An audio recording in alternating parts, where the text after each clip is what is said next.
नमस्कार। हमें आज इस कोविड-19 महामारी के चौथे चरण के लॉकडाउन का जो पहला अनलॉक चरण चल रहा है, इसके बीच में हम आज हमारे साथ बात करने के लिए जो कि मंडल अध्यक्ष हैं मयंक गुप्ता जी इस वक्त हमारे साथ हैं। सर, आपका बहुत बहुत स्वागत है अभिवाद जनतंत्र पे। कैसी चल रही है कोविड-19 से आपके वार्ड की लड़ने की तैयारी और आपके कनखल मंडल की तैयारी? पहले तो सर्वप्रथम अभी जी आपको मैं नमस्कार करता हूं और धन्यवाद करता हूं कि आपने इस कोविड-19 में हमें इतना समय देने का मन बनाया। कोविड-19 एक वैश्विक महामारी जो कोरोना चल रही है, उसमें हमारा जो वार्ड है या पूरा मंडल है, जितने भी हमारे वार्ड के पार्षद हैं, वो सब भरपूर लोगों का मदद कर रहे हैं, चाहे राशन के निमित्त हो, चाहे लोगों के और कोई काम हो, उसमें लगातार वो जनसेवा में तत्पर है। अच्छा, एक चीज और, इस कोविड-19 महामारी के बीच में कुछ ऐसे दृश्य आए जबकि आपकी धर्मपत्नी जी हो या आपके जो भी जिन लोगों का आप लोगों ने इस कार्य के लिए चुना हो, चाहे आप स्वयं, आप घरों में मास्क और सैनिटाइजर देते हुए पाए हुए, साबुन भी दिया, आपने एक पर्चा भी दिया। पर्चे पे बहुत सारे लोगों की फोटो भी थी। कुछ लोगों ने बोला कि जो संदेश है वो संदेश से ज्यादा तो तस्वीरें कहीं छप गई हैं। और आपको क्या लगता है कि कुछ ऐसे घरों में जहाँ पे मास्क और सैनिटाइजर दिया गया है, शायद उन घरों में मास्क और सैनिटाइजर देने की जरूरत थी? क्या वो घर बुनियादी तौर पे इतने भी तैयार नहीं है कि वो 10 रुपए का मास्क हो या 10 रुपए का साबुन और सैनिटाइजर किस तरह की चीजें खरीद पाए? ऐसा है कि पहला तो मैं आपको एक बात क्लियर करूं, जो पर्चे वाला मैटर है, उस पर्चे में कोविड-19 कोरोना से बचाव के समस्त उपाय लिखे गए थे। और वो क्योंकि हम एक राजनीतिक पार्टी संबंध रखते हैं और हम ये कार्य कर रहे हैं, तो निश्चित रूप से उनका बैकग्राउंड होगा ही राजनीतिक दल का, तो उसमें तो मुझे लगता है कोई बुराई नहीं है कि हम लोगों को जागरूक कर रहे हैं पर्चों के माध्यम से। तो और रही बात आपका कहना है कि सैनिटाइजर और मास्क वाला, वो हमने हर घर में बांटे हैं। ठीक है, बचपन मेरा जो है शिव मूर्ति के एरिया में मैं बड़ा हुआ हूँ, वहाँ पे बहुत सारा समय मैंने अपनी ज़िंदगी का स्कूल से लेकर स्टार्टिंग के कॉलेज के कुछ समय बिताए हैं मैंने। भारत डेयरी है वहाँ पे, आप वहाँ से आपके सफ़र की शुरुआत हुई थी, पिताजी के साथ आप अपने बैठते थे और वो एक अच्छे रेस्टोरेंट में तब्दील हो गया है। गुलाब जामुन अब क्या रेट चल रहा है? मैंने तो 5 रुपये का भी खाया है। मुझे छोड़े पता ही नहीं उस काम को। अच्छा, मतलब आप लोग नहीं करते इसका? अब आप मतलब किस तरह का व्यापार करते हैं, क्या करते हैं आप? आपका पेशा क्या है जीवन व्यापन का? अब मेरा रेस्टोरेंट चल रहा है, जैसा आपने खुद बताया, वही अपना जो है इस समय। अच्छा, फिलहाल तो रेस्टोरेंट के हालात जो टूरिज्म सेक्टर की वजह से कंडीशन ठीक नहीं है 3 महीने से जी। इस सबसे विपरीत हटते हुए थोड़ा चलते हैं सैनिटाइजेशन की तरफ। भगवंतपुरम, तो भगवंतपुरम में ऐसा क्या आपको लग रहा है कि करने की जरूरत है कि करने की वहां जरूरत नहीं भी थी और फिर भी किया गया? ऐसा तो क्या कहीं ना कोविड-19 का जो डर था उसकी वजह से पूरे एरिया को सैनिटाइज आपने कराया? नहीं, भगवंतपुरम नहीं कर, एक प्रॉपर आप अगर भगवंतपुरम की बात करें तो हमने तो पूरा जो है, क्योंकि मेरी धर्मपत्नी वार्ड पार्षद भी है, तो पूरे वार्ड को ही सैनिटाइज कराया गया। अच्छा, वार्ड पार्षद से मुझे याद आ जाता है, देखिए मास्क भी हट गया, कुछ लगता है मसला गंभीर था। परसों आप, कल या परसों की बात है, आप एसएसपी के पास गए थे, विज्ञापन फेसबुक पे देखने को मिल रहा है, उसमें आपने लिखा है कि स्वतः मतलब मैं संज्ञान ले रहा हूँ इस चीज़ों का और जो भी चीज़ें आ रही हैं प्रकरण सामने, इसके निष्पक्ष एक जांच हो। क्या है वो पूरा मसला? कब आपको लगा? और 1 महीने के बाद आप अचानक आज नींद से जगे हैं, सूरज पूर्व की बजाय पश्चिम से निकल गया है, ऐसा क्यों? मैं बताता हूँ आपको। लॉकडाउन के दौरान जब ये प्रकरण हुआ तो कानूनी कार्रवाई अपने स्तर से चल रही थी। ठीक है। पहली बात तो जो भी प्रकरण ये हुआ बहुत ही गलत हुआ और ऐसा जिन्होंने भी किया वो निश्चित रूप से दंड के भागीदार होने चाहिए। ठीक है। दूसरी बात, मेरे देर से जागने का जो आपने प्रश्न पूछा मेरे से, क्योंकि लॉकडाउन का दौरान चल रहा था, सब लोग परेशान थे, पुलिस प्रशासन अपनी कार्रवाई में लगा हुआ था, अधिकारी भी व्यस्त थे और हम भी निरंतर जो है, जो हमारा मंडल है उसके माध्यम से जो हमने मोदी की जेल चला रखी थी, हम सब उसमें जुड़े हुए थे। अच्छा। और लगातार लोगों के जो भोजन पिलाने का कार्य हम कर रहे थे। तो फिर कुछ मेरी निजी परेशानियां रही, जैसे मेरे पिताजी का स्वास्थ्य ठीक नहीं रहा। अच्छा। पिछले 20 दिन वो हॉस्पिटल रहे, तो उस दौरान भी मैं काफ़ी डिस्टर्ब रहा, समय नहीं दे पाया। लेकिन उसके बाद जब मैं, क्योंकि अनलॉक जो 1 शुरू हुआ है हमारा, उसके बाद जब मैं कुछ स्वतंत्र रूप से बाजार में गया तो कुछ अफवाहों का बाजार गर्म रहा। और वो मेरे लिए नहीं, क्योंकि मैं आपको एक बात क्लियर कर देता हूँ, जब ये मैटर हुआ था तो अखबार में खबर आई थी कि पार्षद पति का नाम उसमें नाम आया था। अच्छा। पार्षद पति हमारे बहुत हैं और मैं नहीं चाहता कि क्योंकि हमारा संगठन जो हमारी भाजपा जो है हम एक परिवार के रूप में चलाते हैं, तो किसी भी के ऊपर कोई आँच आए तो उसके मद्देनजर। अच्छा, जब ये मसला उठा और अखबार में जब सुबह सुबह अखबार खोला गया, चाहे दैनिक जागरण हो, मैं 2-3 अखबारों के नाम भी ले लेता हूँ, सभी मुख्य अखबार जो भी हैं जो यहाँ पे सामान्य तौर पे मिल जाते हैं, सभी के घरों में आते हैं, तो हरिद्वार का जो पन्ना आता है उसमें सबसे नीचे बड़ी बड़ी लाइनों में लिखा हुआ। तो आप लोगों ने उस समय जितने भी पार्षदपति हैं, बाकायदा दल का नाम लिखा हुआ था, तो आप लोगों ने क्यों नहीं एक प्रेस कॉन्फ्रेंस उसी समय बुलाई और क्यों नहीं मीडिया के माध्यम से संदेश देने की कोशिश करी? देखिए, निश्चित तौर पे आपकी बात बिल्कुल ठीक है, लेकिन मैंने आपको कहा कि उस समय कानूनी कार्रवाई अपने स्तर से चल रही थी और अभी की प्रक्रिया से आप असंतुष्ट दिखाई दे रहे हैं। फिर मुझे क्योंकि काफी टाइम उस बात को बीत गया, उसमें शुरू में जब वो प्रकरण हुआ तो गिरफ्तारियां हुई, फिर एक सेल्समैन की गिरफ्तारी भी हुई, लेकिन उसके बाद मुझे लगा कि कुछ प्रकरण की जांच की जो गति है वो कुछ धीमी हुई है। तो मैंने अपने सभी पार्षदपति जितने हैं उन सब भाइयों के मद्देनजर उनसे बातचीत करी आपने इसके विषय में? हाँ, मैंने फिर उनसे बातचीत करके। कैसे बात करी? मिलके करी थी या दूरभाष पे करी थी? फोन पे टेलीफोन बात हुई और लगभग चर्चाएं वो चलती हैं आपस में। हाँ, चर्चाएं वो चलती हैं। इसको लेकर कभी क्या कैबिनेट मंत्री ने आप लोगों को टोका, बुलाया, या आपके जिला अध्यक्ष जो भी हैं, क्या नाम है सर भाजपा के जो हैं जिला अध्यक्ष? जयपाल चौहान जी। जयपाल चौहान जी, तो उनके माध्यम से कभी आप लोगों को बुलाया गया कोई? क्योंकि देखिए, बुलाने का तो बात तब उठती है जब कहीं कोई किसी तरह का मामला हो। अच्छा। क्योंकि सबको पता है ये बेबुनियाद बात है और इसमें किसी भी तरह का कोई इन्वॉल्वमेंट किसी भाजपा पार्षदपति का या भाजपा पदाधिकारी का नहीं है, तो इसीलिए हमने इसकी जांच की मांग। मतलब आप कहना ये चाहते हैं कि इस प्रकरण में कोई भी भाजपा का राजनीतिक संगठन से जुड़ा हुआ व्यक्ति विशेष इस प्रकरण में नहीं शामिल है? अच्छा। इसीलिए हमने इसकी निष्पक्ष जांच की मांग की है सबके महोदय से। आपने निष्पक्ष जांच की मांग कर ली। प्रश्न अगला ये आ जाता है, शराब का जो कारोबार है वो व्यक्ति विशेष से अलग हटकर उन नेताओं के साथ ज्यादा उसका संबंध रहा है और आपके भाई इसमें शामिल है। शामिल इस प्रक्रिया में नहीं, शामिल इस व्यापार में है और कई जगह उनके ठेके हैं। आप लोग स्वयं जूस कंट्री के पास में कैंटीन है, उसमें भी आपकी पार्टनरशिप है, जो मेरा रिसर्च कहता है। और इन सब बातों की वजह से क्या आप ही वो मुख्य टारगेट तो नहीं कहीं बन गए थे? देखिए, ऐसा है कि जब कोई व्यक्ति, जो मैं आपको बताया कि मेरी वाइफ पार्षद भी है और जो राजनीतिक सीढ़ी है वो पहली पार्षद की ही है। पार्षद बनी मेरी वाइफ, लोगों का विश्वास था, फिर पार्टी का विश्वास मेरे ऊपर आया, मैं बना मंडल अध्यक्ष। अच्छा। तो अब ये खबर क्योंकि कनखल क्षेत्र में हुई और आपकी बात ठीक है, लोगों ने उसे राजनीतिक रूप देने की कोशिश भी करी।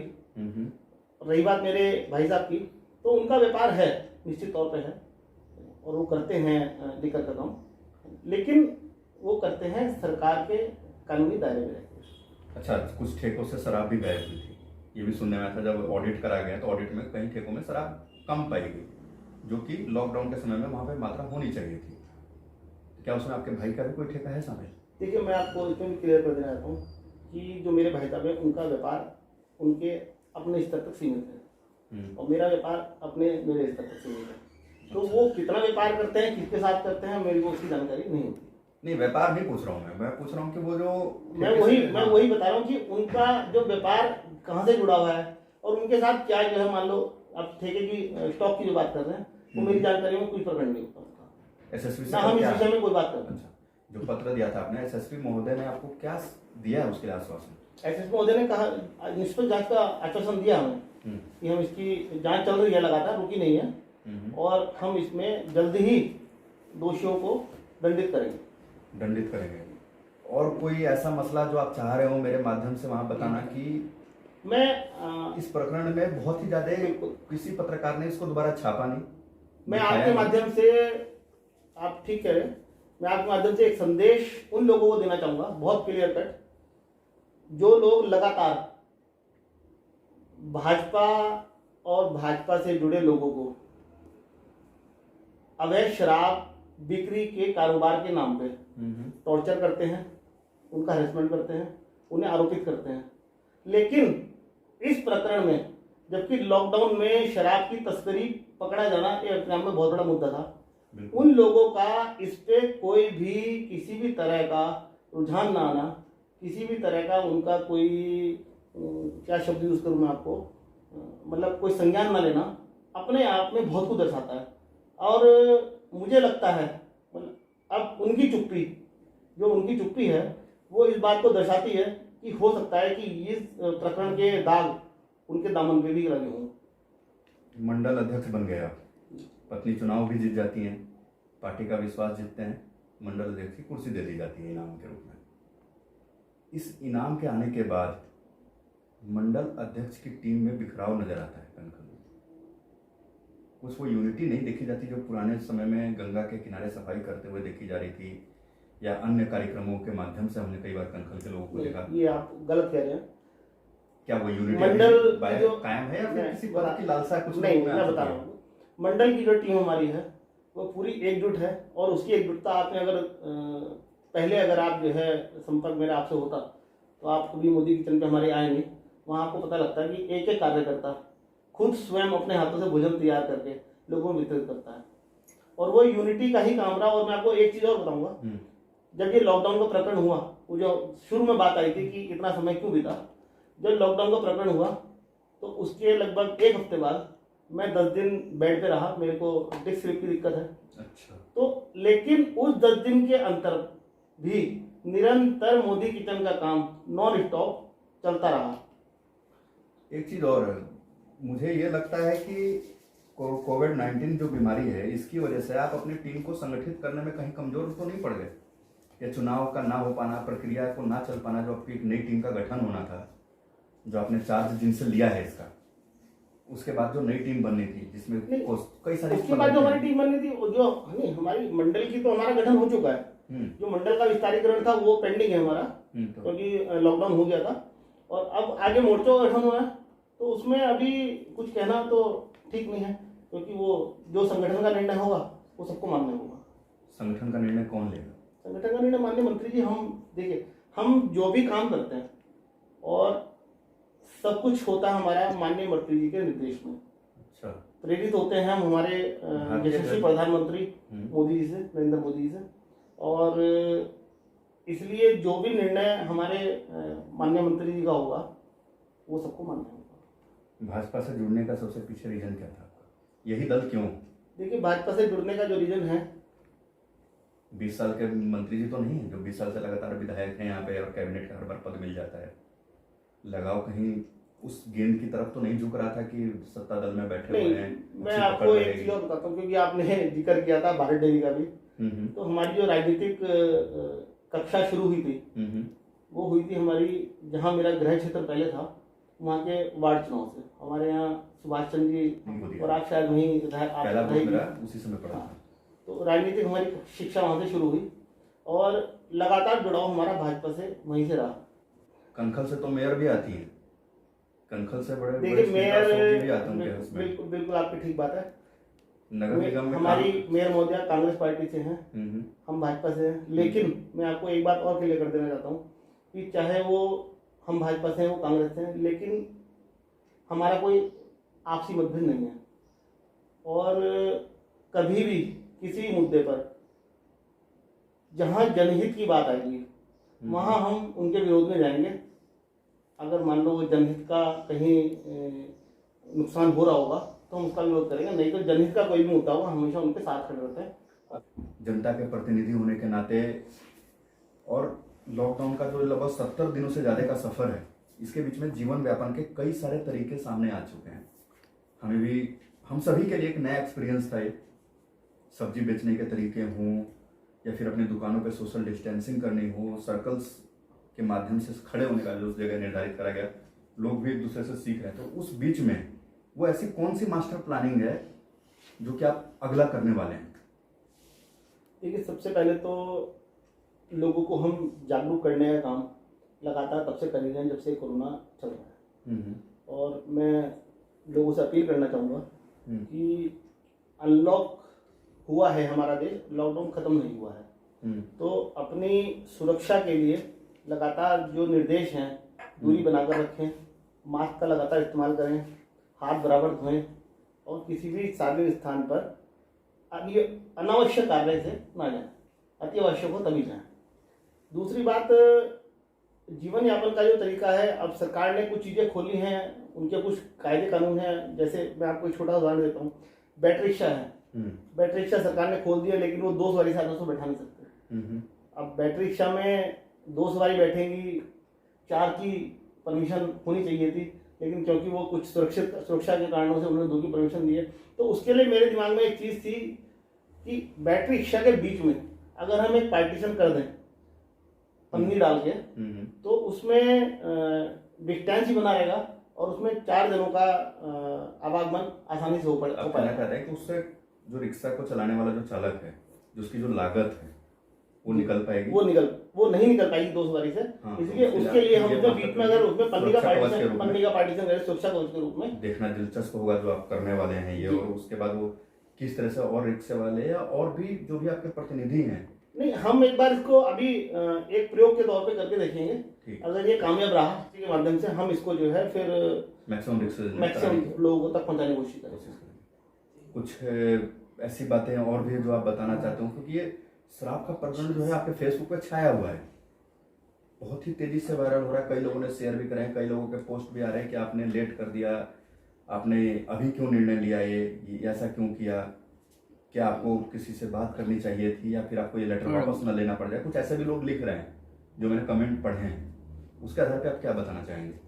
देखिए, मैंने आपको बताया कि उसमें कहीं ना कहीं छवि हमारी भी घूमी हो रही थी, और जो हमारे जितने भी मित्रगण हैं, जिन लोगों का हमारे ऊपर लगातार विश्वास बना हुआ है, वो चाहते थे कि इस प्रकरण में निष्पक्ष जांच हो और उन लोगों को जो लगातार नकारात्मक अफवाहें फैलाने का काम कर रहे हैं, उनको एक करारा जवाब दिया जाए। और हमारी बिल्कुल हमारी मांग है कि इस प्रकरण में जो भी दोषी हो उसको शीघ्र अतिशीघ्र सजा मिले। आपकी इससे जाने से पहले मंत्री जी से बात हुई थी इसके विषय में, या अपने जिला अध्यक्ष या किसी की परमिशन ली आपने? कुछ पार्टी के गाइडलाइन होती है, उस गाइडलाइन के अनुसार? देखिए, ये मेरा निजी तौर पर फैसला था और मुझे लगता नहीं कि इसमें माननीय मंत्री से, क्योंकि माननीय मंत्री जी हमारे कभी गलत का साथ नहीं देते, तो इसलिए उसमें कुछ विशेष नहीं है। आपका धन्यवाद, आप लगातार अच्छे काम कर ही रहे हैं।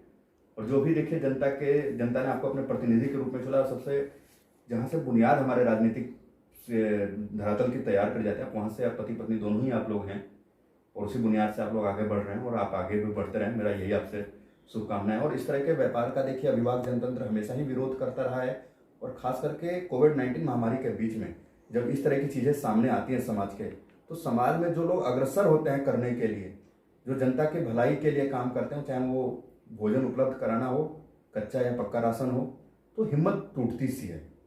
तो उस हिम्मत को ना तोड़कर हम सभी भारतीय दल विशेष राजनीतिक गतिरोध से ऊपर उठकर सबके लिए बेहतर सोचे। और जैसा कि इनका की पार्टी का एक नारा है, सबका साथ, सबका विकास, और अब उसमें एक चीज और बढ़ गई, सबका विश्वास। तो वो दल विशेष के लिए नहीं है। मेरा ये कहने का मतलब यहाँ पे किसी दल विशेष को प्रचारित करना नहीं है। ये जो 3 सेंटेंस हैं जिसमें सबका सबका सबका साथ, विश्वास और विकास, तो ये तीनों ही बुनियाद को तैयार करने के लिए बनाई गई है। और इसके बिना शायद मानव जीवन का कह पाना ही मानव बहुत ही असंभव सा लगता है। धन्यवाद आपका अभिभावक जनतंत्र पर जुड़ने के लिए।